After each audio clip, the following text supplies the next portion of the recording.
श्रीमद् रामायणम्।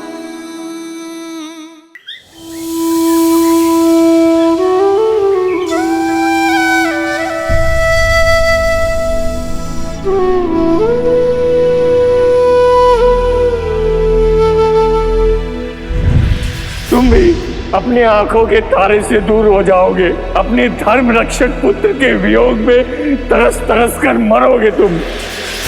मुझे आप नहीं, राम चाहिए, राम चाहिए।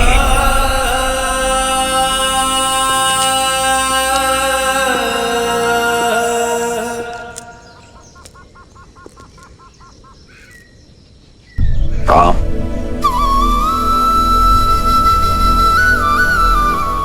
मैं आपसे नहीं पूछूंगा पिताश्री कि आपको क्या हुआ है, क्योंकि आपकी व्यथा मैं समझता हूं। यह जान के प्रसन्नता हुई कि तुम मेरी व्यथा समझते हो। किंतु ब्रह्मर्षि विश्वामित्र एक पिता से नहीं, एक राजा से सहायता मांगने आए थे पिताश्री। मत भूलो कि राजा होने के साथ साथ मैं एक पिता भी हूं। क्या राजा होने का यह अर्थ है कि मनुष्य अपने पिता होने की भावना को बिठाते? क्या एक मनुष्य होना मेरा अपराध है? क्या मेरा पिता होना अपराध है?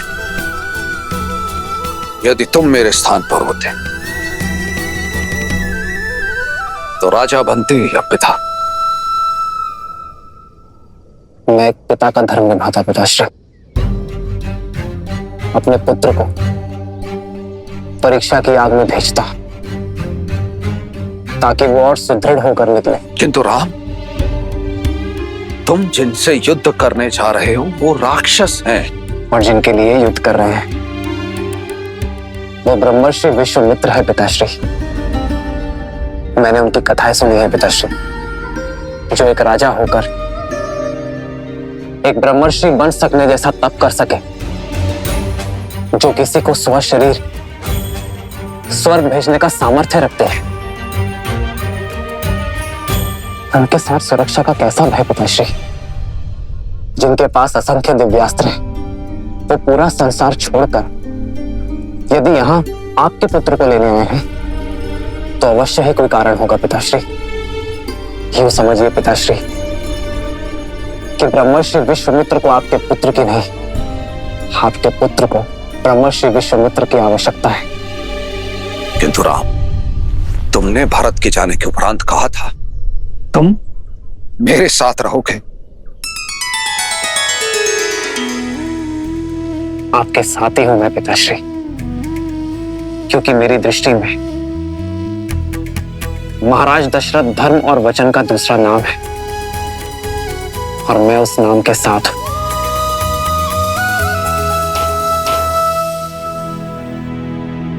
आप एक पुत्र क्यों चाहते थे पिताश्री? ताकि अयोध्या को उसका उत्तराधिकारी दे सकूं, अपने पूर्वजों को तर्पण अर्पित करने वाला दे सकूं। तो यदि आज आपने मुझे ब्रह्मर्षि विश्वामित्र के साथ जाने से रोका, रघुकुल का वचन तोड़ा, तो क्या मैं अयोध्या का राज्य संभालने योग्य कहलाऊंगा पिताश्री? अपने पूर्वजों का मान घटाने के बाद, संसार में उनकी श्रद्धा घटने के बाद,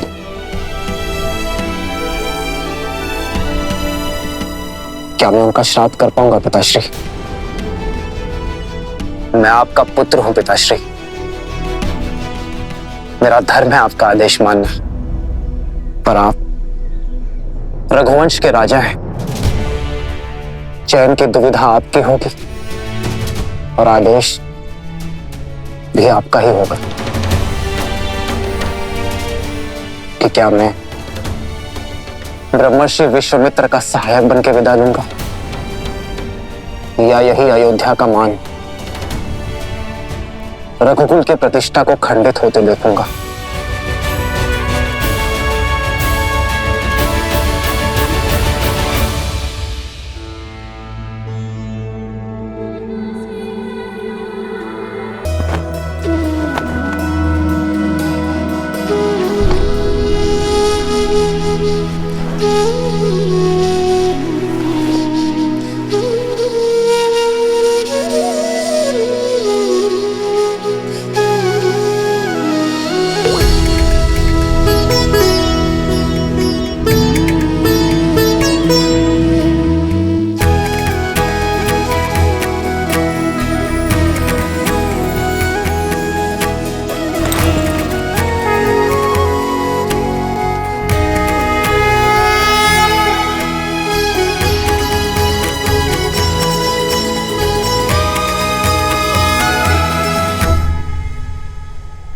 लक्ष्मण कहाँ है माँ? क्या वो अपने बड़े भाई को विदा करने नहीं आएगा? वो तुम्हारे लिए अस्त्र शस्त्र लेने गया है पुत्र।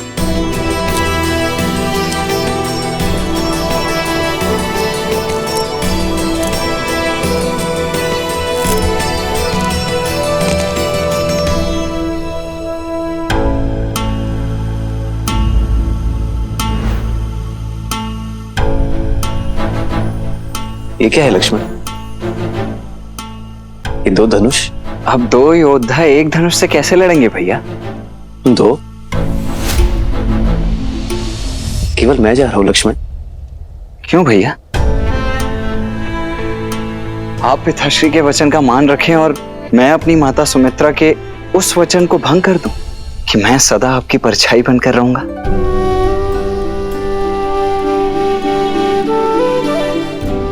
नहीं भैया, मैं तो सदा आपके साथ ही रहूंगा। लीजिए।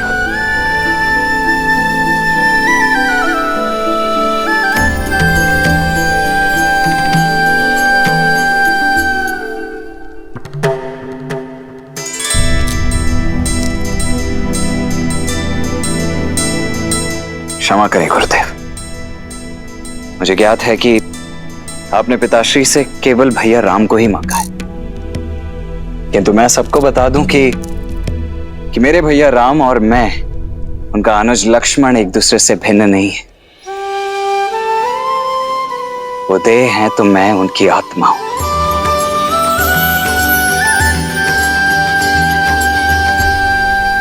उद्दंडता के लिए क्षमा चाहता हूं, किंतु आत्मा के बिना देह आपके किसी काम की नहीं।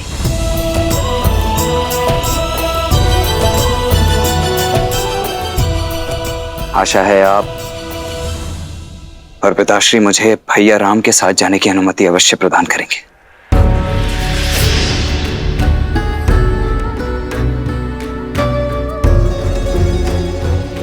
देखकर ही प्रतीत होता है कि लक्ष्मण अपने बड़े भैया का कवच है। राम तो युद्ध के लिए मेरे साथ जा रहा है,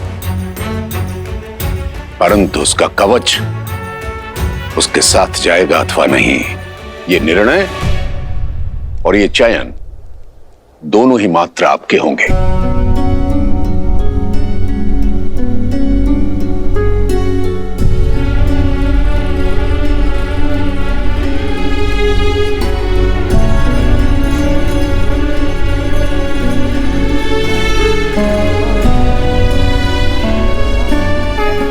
ऋषि, मैं अपने दोनों पुत्र नहीं, अपने प्राण आपको सौंप रहा हूं। आज से आप ही इनके माता पिता हैं।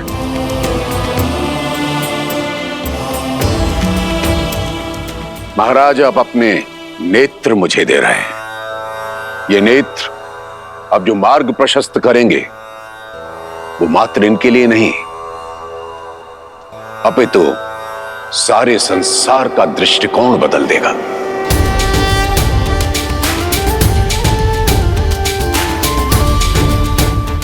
आप निश्चिंत रहें, आपके दोनों बेटे मेरे साथ सुरक्षित रहेंगे।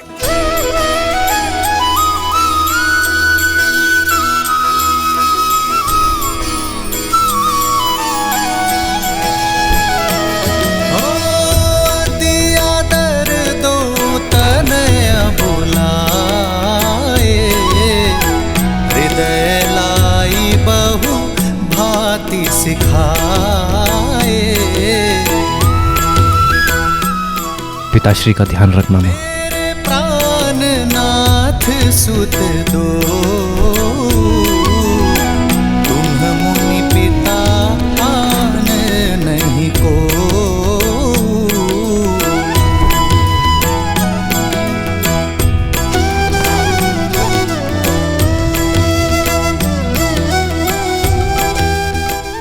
मैं लक्ष्मण का ध्यान रखूंगा सुमित्रा मां। जहां राम साथ हो वहां मुझे लक्ष्मण की चिंता क्यों रहेगी पुत्र?